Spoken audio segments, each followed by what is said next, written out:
"You need to understand something," his father once told him, voice flat, cold, almost rehearsed. "Life doesn't stop just because you're hurting." That was the first sentence that imprinted itself in Ethan's memory. Sharp, unfair, and delivered at the exact moment he needed comfort the most.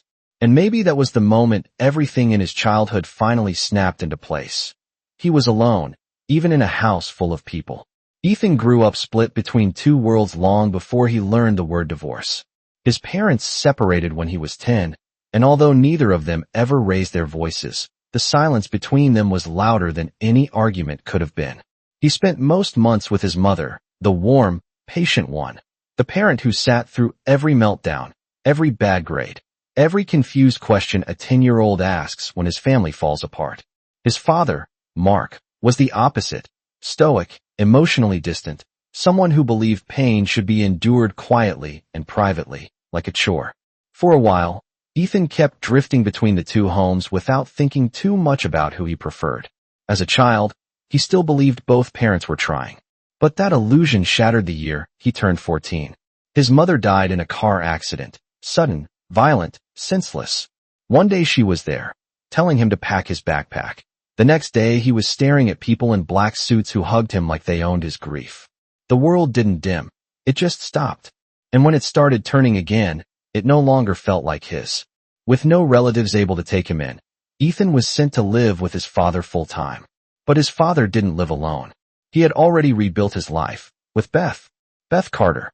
40-something, sharp-tongued, always put together, a woman who believed she understood exactly how a family should work. And from the moment Ethan stepped through the door, carrying a duffel bag that still smelled like his mother's laundry detergent, Beth decided she would play the role of new mom. She loved rules. She loved structure. She loved control.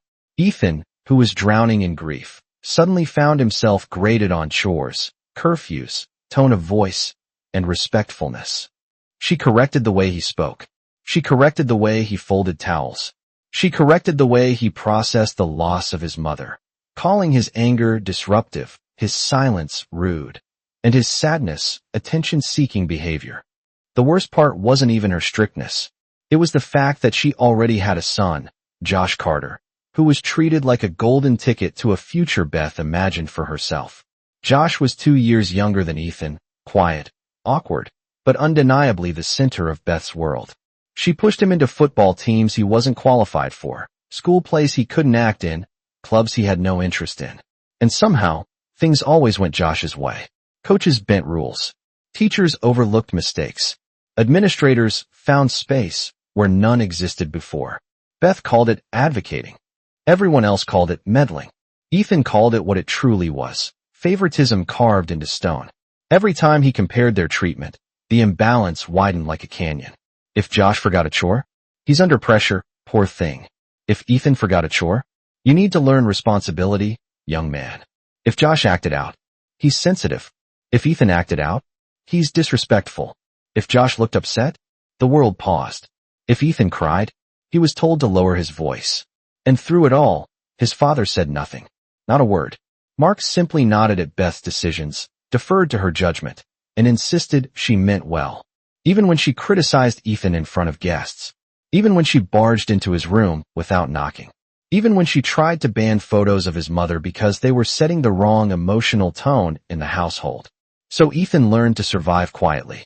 He turned 16, then 17, then 18, and every birthday candle, every New Year's wish, every silent prayer was the same. Let me get out of here. After high school, he earned a scholarship to the University of North Carolina at Charlotte, something he achieved entirely on his own. But tuition wasn't the only expense, and to save money he agreed to stay in his father's house for a few more years. This time, he told himself it would be different. He was older. He was controlled. He avoided stepping on Beth's nerves and kept conversations with Josh brief and polite. Even the house felt more stable now that he was barely home, buried in classes and part-time work. And for a moment, just a moment, it almost felt like peace. Then he met Laura. Laura Williams was smart, funny, grounded, the kind of girl who didn't play games, didn't rely on drama, and didn't pretend to be someone she wasn't. She liked Ethan because he listened. Ethan liked her because she saw him. And soon she began visiting the house, meeting the family, sitting at their dinner table. That's where the first cracks reappeared. Josh watched Laura the way someone watches a sunset they believe belongs to them. He lingered near her too long. He stared in ways that made Ethan uncomfortable. He asked questions that weren't his to ask. At first, Ethan thought it was a teenage crush. Awkward, temporary, harmless. But then he noticed Josh's grades slipping. His mood swinging. His behavior turning strange. The kind of strange that made Ethan uneasy in a way the house hadn't in years. And the more Laura showed genuine interest in Ethan, the more Josh spiraled. Beth noticed, of course. She always noticed when it came to her son. But instead of helping him move on, instead of grounding him in reality, Beth decided there was a simpler solution, a family-first solution. One that would change the course of Ethan's life. One that would take every old wound and tear it back open. One that would remind him that in this house, no matter how hard he tried, he had never stopped being the outsider. And this was only the beginning. For a while, Ethan convinced himself the tension was manageable, that Josh's strange behavior was just a passing phase, something time or distance would dissolve. But peace built on denial never lasts long, and the moment it shattered was alarmingly swift. Josh's decline accelerated in ways no one could ignore. His grades crashed hard enough for teachers to call home. He stopped studying, skipped meals, and wandered the house like a restless ghost. Whenever Laura came over, his expression shifted into something wounded and jealous, an unspoken demand for attention he believed she owed him. He hovered near her every chance he got, asking overly personal questions and reacting with visible disappointment whenever she answered Ethan instead. It reached a point where Laura quietly told Ethan that Josh made her uneasy. Ethan tried to speak to him, calmly, honestly, even gently at first. "Josh, you need to back off a little," he said one afternoon, cornering him by the staircase. "You're making Laura uncomfortable. This isn't fair to her, and it isn't fair to you." Josh stared through him as if Ethan were the intruder. "You don't get it," he muttered. "You don't see what she and I have." Ethan froze, unsure whether to be angry or concerned. "What exactly do you think you have?" Josh didn't answer. He just walked away, shoulders tight, breathing uneven. Ethan had the sinking realization that this wasn't just a crush anymore. This was delusion inching its way toward obsession. Beth, of course, noticed her son's unraveling. And instead of grounding him, she chose the one path guaranteed to make everything worse. One evening, Ethan found Beth whispering with Josh in the living room, her hand rubbing small circles on his back, while he cried in a way Ethan had never seen before, raw, almost childlike. Josh kept saying Laura's name between sobs, and Beth kept glancing toward the hallway as if waiting for Ethan to appear so she could cast him as the villain. Their conversation ended abruptly when Ethan stepped into the room. Beth shot him a look that wasn't anger, something colder. Judgment sharpened into a weapon. That night, his father asked him to talk privately.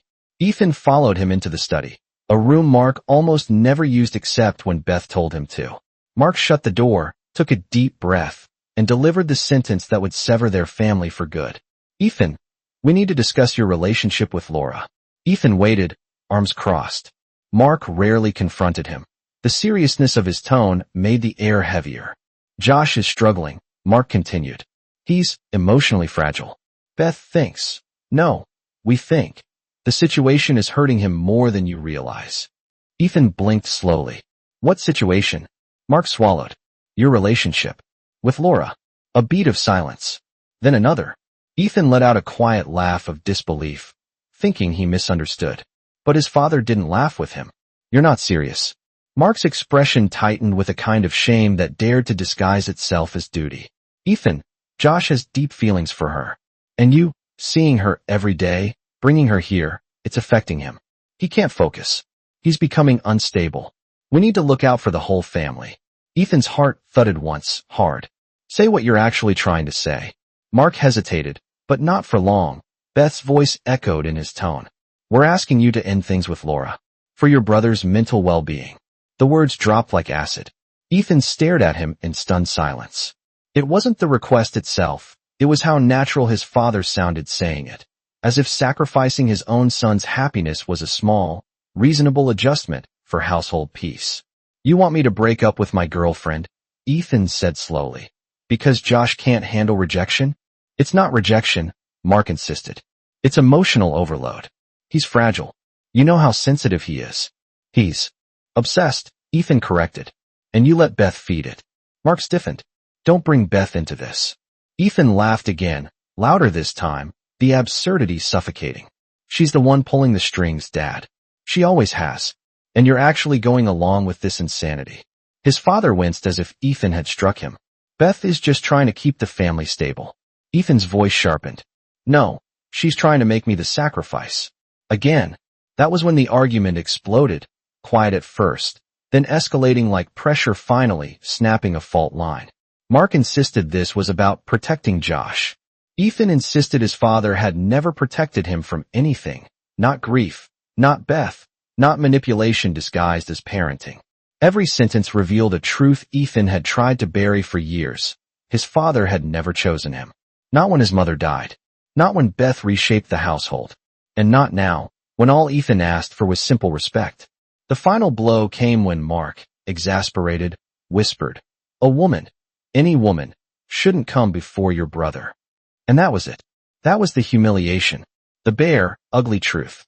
In this family, Ethan was expected to give up anything, love, stability, dignity, if it meant keeping Josh comfortable. Ethan didn't scream. He didn't cry. He didn't plead. He just exhaled, slow and steady, the way people do when clarity finally replaces hope. "All right then," he said softly. "If that's what you believe, I'm done." He walked upstairs, packed a single duffel bag, and ignored Beth's triumphant look as she pretended not to watch. Josh stood in the hallway, confused, red-eyed, torn between guilt and relief. But Ethan didn't give him a speech. Josh wasn't the villain, just the tool. The real architect had always been Beth. When Ethan stepped out of the house, the air felt different, cold but honest. He changed his phone number that same night and crashed on a friend's couch. By the next week, he had moved in with Laura, working longer hours to cover rent, refusing to depend on anyone who might try to control him again. And just like that, the family he had spent 18 years trying to belong to watched him walk away without looking back. None of them knew it yet, Beth, Mark, or even Josh, but the moment Ethan closed that door was the moment their world quietly began to fall apart. Ethan didn't slam the door when he left. He didn't yell, didn't curse, didn't demand apologies that would never come. He simply walked out of his father's house with the kind of steady quiet that unsettles people more than anger ever could. That silence was his answer, his retaliation, and in the months that followed, it proved to be the one thing the family could not survive. He changed his phone number the next day. No forwarding address. No explanations. When Mark tried calling the old number, it rang into nothingness. When Beth checked his social media, she found everything locked. Ethan had cut the threads clean, not out of spite, but out of necessity, like a man severing rope before it drags him underwater. With nowhere else to go, he stayed on a friend's couch for a short time before moving in with Laura. She didn't pressure him, didn't hover. She simply made space, half a closet, a drawer in the bathroom, a promise that he could breathe without judgment. He worked late nights, picked up extra shifts, and thanks to his scholarship, he didn't owe a cent to anyone in that old house. That independence wasn't just financial. It was proof, to himself, that he could build a life from the ground up with nothing but his own hands. And he did. Over the next few years, Ethan carved out a future that felt foreign at first, then grounding, then finally his. He graduated, landed a job he actually cared about, then climbed, slowly but steadily, until he wasn't just surviving. He was succeeding. He married Laura in a small ceremony surrounded by people who actually loved them. They bought a modest but warm home, the kind that felt alive with every argument, every morning coffee, every silly conversation whispered across the kitchen counter. For a long time, Ethan didn't think about Mark or Beth or even Josh. Not because he hated them, but because silence had given him something grief never had, distance. And in that distance, the truth softened enough for him to breathe. But while his life grew, the family he left behind slowly caved inward. Josh never recovered from the spiral that had begun with Laura. He skipped his SATs entirely, drifted through senior year, and barely graduated. College applications turned into rejections. Rejections turned into late-night escapes. His mental health crumbled under the weight of a mother who pushed him to shine while suffocating him in the process. Beth had built an identity around Josh's potential, and when it slipped through her fingers, her disappointment took a sharper form. Criticism, pressure, and a constant reminder that he wasn't enough. Mark moved through it all quietly, offering no solutions and seeking none, still deferring to Beth's control long after it stopped benefiting anyone. The three of them lasted only a few more months before selling the house and moving out of state. Ethan heard none of this at the time. Silence worked both ways. 12 years passed. One quiet Saturday morning, while Ethan was cleaning up breakfast dishes, the doorbell rang. Laura was upstairs, humming to herself. Ethan expected a delivery or a neighbor. What he found instead was a face he barely recognized. Josh. Thinner. Tired. Older in a way that didn't match his age. He stood on the porch with a backpack slung over one shoulder and a brittle, hopeful expression that made Ethan's stomach sink. "Hey," Josh said softly. I needed to see you." Ethan didn't move for several seconds. Then he stepped aside and let him in. Josh looked around the house slowly, his shoulders loosening as if he'd stepped into a world he'd never known existed, one built on peace instead of chaos. He talked first about the little things, where he'd been staying, how he'd bounced between odd jobs and cheap rooms, how the silence in his childhood home only grew colder after Ethan left. Then the conversation shifted. Josh took a long breath. "I need to tell you the truth. About everything. About back then." He explained how, after Ethan moved out, something inside the house changed. Beth was relieved, openly relieved, that the distraction was gone.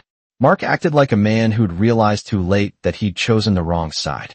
And Josh felt the full weight of being the center of his mother's world.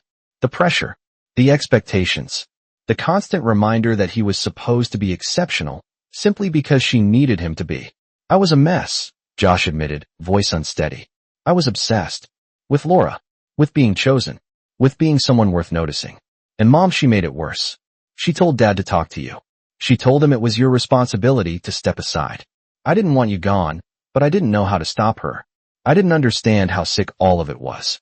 Ethan listened quietly, his chest tightening, not with anger, but with something more complicated. Pity. Sadness. Recognition. Because Josh wasn't the enemy. He was the collateral damage Beth had crafted. When Josh finally looked up, his eyes glistened with a kind of exhausted honesty. "I need help. Not money. Just a chance. A job. A place to start over. You left me with them, Ethan. And I know it wasn't your job to save me, but I went under anyway. You owe me something. Not everything. Just something." The words landed heavy. Not accusatory, just broken. Ethan didn't respond immediately. He felt Laura's presence before he saw her, standing at the edge of the living room with a cautious expression. She remembered everything. The discomfort, the manipulation, the old wounds. And yet, after a long silence, she gave Ethan a small nod. Not approval. Permission. The kind that acknowledged, he's your past. But your present matters too. Later, in their bedroom, she told him quietly, "I don't want him back in our lives. But we don't have to leave him on the street either. Help him survive, not stay." Ethan understood. Boundaries, not bridges. Compassion with limits. Josh spent the night on their couch, while Ethan considered what came next. He didn't hate him. He didn't blame him. But he also couldn't ignore the truth. Sometimes the people who hurt you most weren't villains.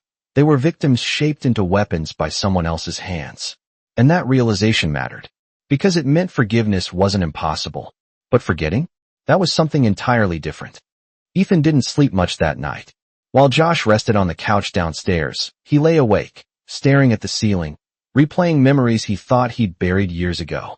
The silence of the house felt heavier than usual, part nostalgia, part unease, part something gentler that he couldn't yet name. In the morning, when he walked into the kitchen and found Josh already awake, sitting upright, hands wrapped around a mug of coffee like he was afraid to drop it, Ethan finally understood the feeling. It was hesitation. The kind that comes from wanting to help someone who once hurt you. Not out of obligation, but out of something messy, something human. Josh stood awkwardly when he saw him. "I can leave today if you want," he said. "I don't want to stay where I'm not welcome." "You're not unwelcome," Ethan replied. "You're just unexpected." That earned a small, tired smile. And that was how it began. Slowly, cautiously, with boundaries carefully drawn.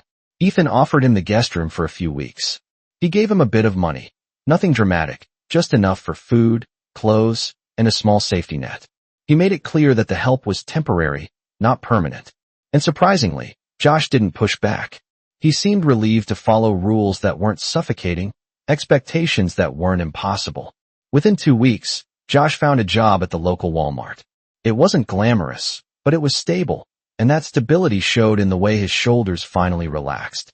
He started taking night classes at the community college, determined to build a life for himself that wasn't shaped by Beth's demands. Every evening, he came home with stories about customers, co-workers, the little victories that most people never notice. And Ethan listened, not because he felt responsible, but because he wanted to understand the man his stepbrother was trying to become. But even as the weeks passed, Ethan felt a tug of war inside him. He'd sit alone on the porch sometimes, watching the sunset stretch across the yard, wondering if he was supposed to feel like an older brother now, whether he was doing the right thing, whether compassion made him foolish or strong. The question lingered every time he saw Josh laugh at something simple or struggle with something painful. Is he really family? Or is he just a chapter from the past trying to rewrite itself? The answer didn't come until one night after dinner, when Josh knocked quietly on the living room door where Ethan was working. "Can we talk?" he asked, voice steady in a way Ethan hadn't heard before. They sat across from each other, a coffee table between them like a neutral zone. Josh took a breath. "I know you're helping me because you're a good person, but before I go any further with this new life, there's something I need to hear you say, something I need to accept." Ethan closed his laptop and leaned back, waiting. "You don't owe me," Josh said. "Not really. Not for what happened. Not for leaving me with them. I told myself you did, because it was easier than admitting the truth. But I get it now. You didn't abandon me. You escaped." Ethan held his gaze. "I need you to understand something too," he replied quietly. "I don't owe you. Not for leaving. Not for the past. Not for anything that came after." Josh nodded, eyes damp but clear. "I know. And I needed to hear you say it. So I wouldn't keep pretending the world was unfair just to avoid owning my part in it." The room settled into a stillness that felt different from the silence Ethan grew up with. This one wasn't heavy, it was honest. "I'm sorry," Josh continued. "For everything. For how I acted. For what it did to you. I don't expect forgiveness, but I want to earn a place in your life that isn't based on guilt." It was the first truly grown-up thing Josh had ever said.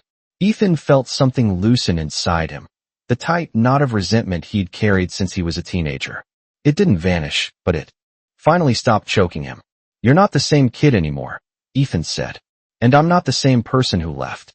Josh let out a shaky breath, almost a laugh. "Yeah, I think we both grew up late." Laura, who had been listening from the hallway, stepped into the room then. She looked at Josh with the kind of expression that once held distrust, but now held something gentler, measured forgiveness, guarded hope. "I accept your apology," she told him. "But understand this. Our lives are peaceful for a reason. Anyone who stays in it has to protect that peace." Josh nodded. "I'm not here to cause trouble. I just want a chance to be better." And just like that, the air shifted. Not a dramatic reconciliation, not a tearful embrace, just a quiet agreement that some people could return as long as they didn't bring the past with them. In the months that followed, Josh continued to work, study, and build himself up. He visited on weekends, stayed for dinner sometimes, asked for advice when he needed it. But he lived independently, paid his own bills, and never once overstepped the boundaries Ethan and Laura had set. He wasn't a brother in the traditional sense, not the childhood companion Ethan never had, but he became something simpler, steadier, a person they could care about without losing themselves. As for Mark and Beth, their absence remained absolute. Neither Ethan nor Laura reached out, and neither Mark nor Beth ever attempted to reconnect. Whatever family they had tried to force into shape all those years ago had long since crumbled, leaving nothing worth rebuilding. Ethan and Laura, meanwhile, lived the life they had worked for, quiet mornings, steady jobs they enjoyed, Sunday rituals that became their favorite part of the week. Their home felt safe, warm, and beautifully ordinary. The kind of life Ethan once thought he would never have. And Josh, he wasn't in every chapter, but he was allowed in a few, and that was enough. One evening, as Ethan locked the front door after Josh left, Laura slipped her hand into his and asked softly, "Do you ever think about your father or Beth anymore?" Ethan shook his head with calm certainty. No, not at all. She smiled. Good. Neither do I. Ethan turned off the porch light, feeling the crisp night settle around them. He thought about the life he'd built, the battles he'd left behind, and the boundaries he'd finally learned to protect. And as he closed the door, he whispered the truth that defined his entire journey. Some people you let back in, and some people you leave in the dark where they put you. Mic drop.